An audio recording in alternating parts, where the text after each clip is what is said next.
Hi Lisa, this is a kind of a one-cut video to show you of what I did yesterday on the Recon trip. What you see now is a picture of Pocahontas State Park overview looking north. The area that we've been talking about, you and I, is this part of the park right in here. Either side of Swift Creek Lake, you can see here. This area here is I'm not as familiar with it. It's filled up with loads and loads of trails and biking paths, and a lot of horseback riding is done in here. This part of the park, though, is more associated with mountain biking and hiking and camping. I had not until yesterday been to this part of the park where I'm running this arrow. Brand new discovery for me. I'm sorry I've been here all these years and didn't realize the beauty of this area. It's pretty nice. What I'll show you though is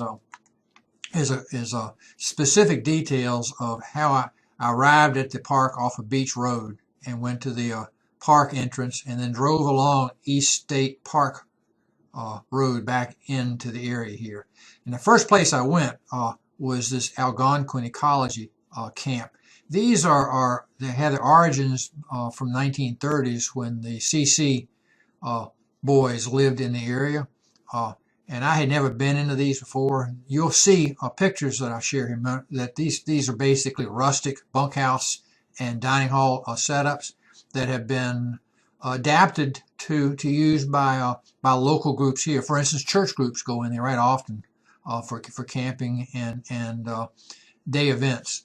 So I went in here first, then I drove down East State Park a little bit further to right around in here and went back to the area where the new cabins are, and I'll show you pictures of those, and they're quite striking.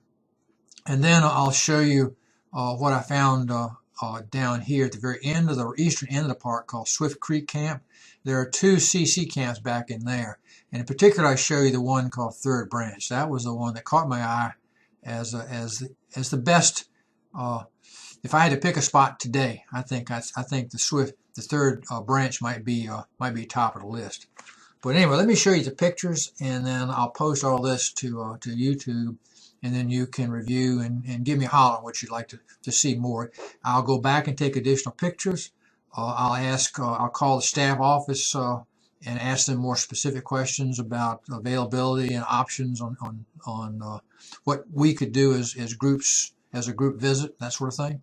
So you take a look and then you get back to me. Now this is one of the first pictures at the Algonquin area that I showed you. This was called Appomattox Camp, and there's about 3 of these in the Algonquin area, and they all have a similar footprint. They all include what I call a staff building.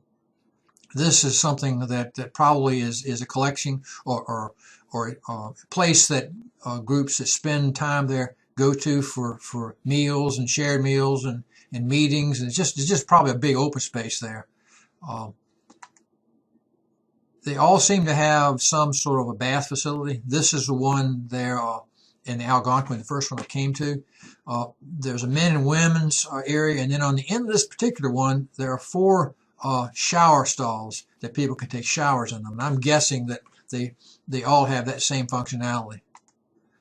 This is another look at the app. I can't pronounce the name. This is that staff building I described a moment ago, and I'm I guess impressed by the roofing area. These would be pretty good for a damp, rainy weather or summer thunderstorm or something. You get out of the weather pretty quickly, and they are large enough to hold a sizable number of people.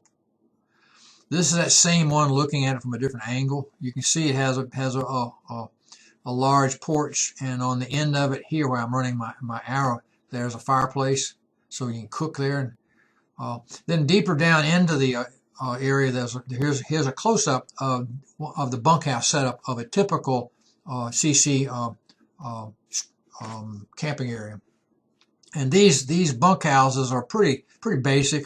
They say they all have basically bunk beds with mattresses, and that's about it. But that would be perfectly okay for people visiting for a weekend in good weather.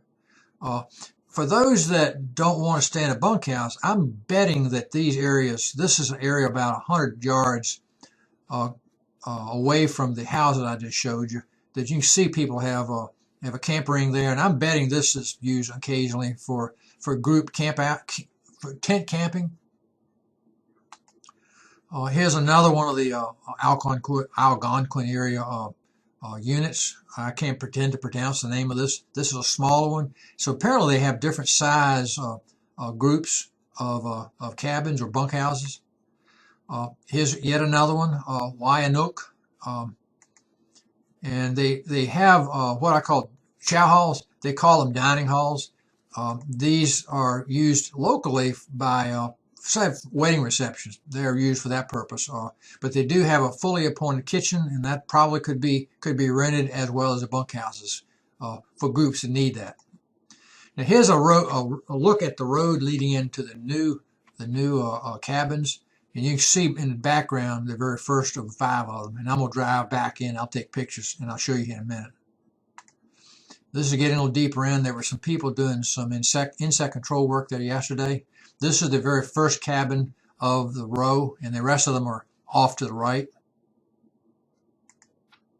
Here's another picture of another cabin, and this is the largest one. This is the one at the end of the row, and I took pictures standing right around here where my arrow is, and so you get some sense of where these pictures fit together.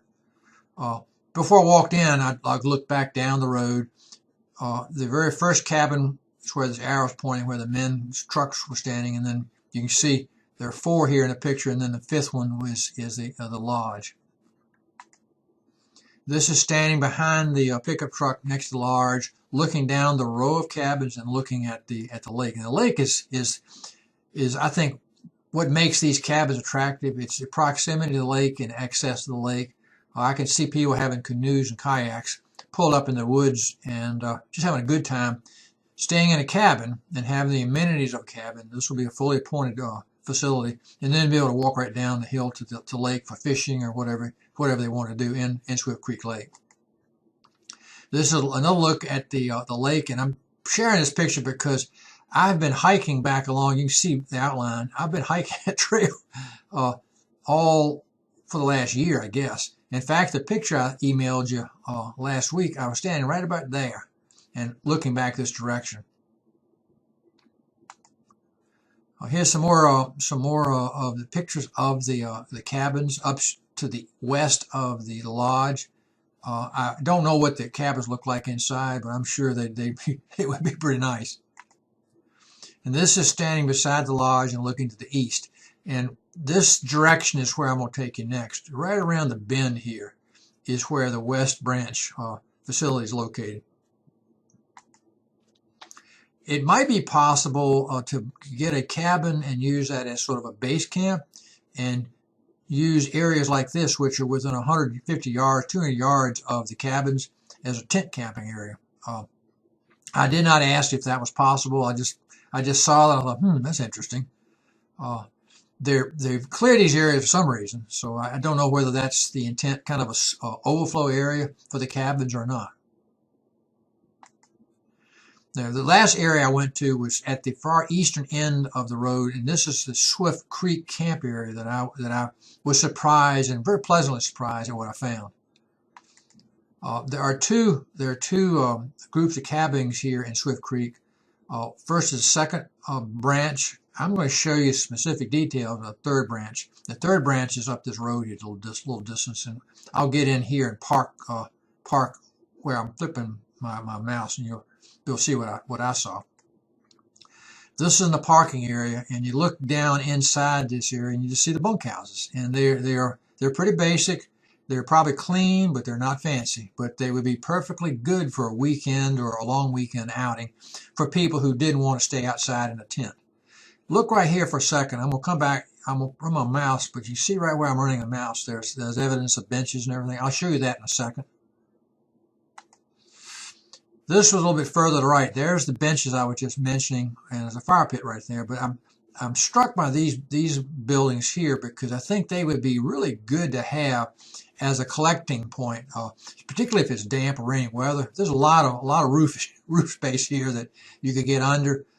There's a fireplace there. I'm sure they use these as a collection point. I don't know what the space inside is like. I'm guessing that I just don't know. I'd have to go back and find out. But these would be a collecting point, I think, for group meetings, for anything upwards of 30, 40 people. I think you could find space to keep people out of the weather if it came about it. And you can see all these bunkhouses have porches on them. So this space here to get out of the weather if it rained or something. Here's just another picture of that same bunkhouse. You can see to the side there. There's a barbecue set up. So I know they use these for as kind of a nucleus for a group outing.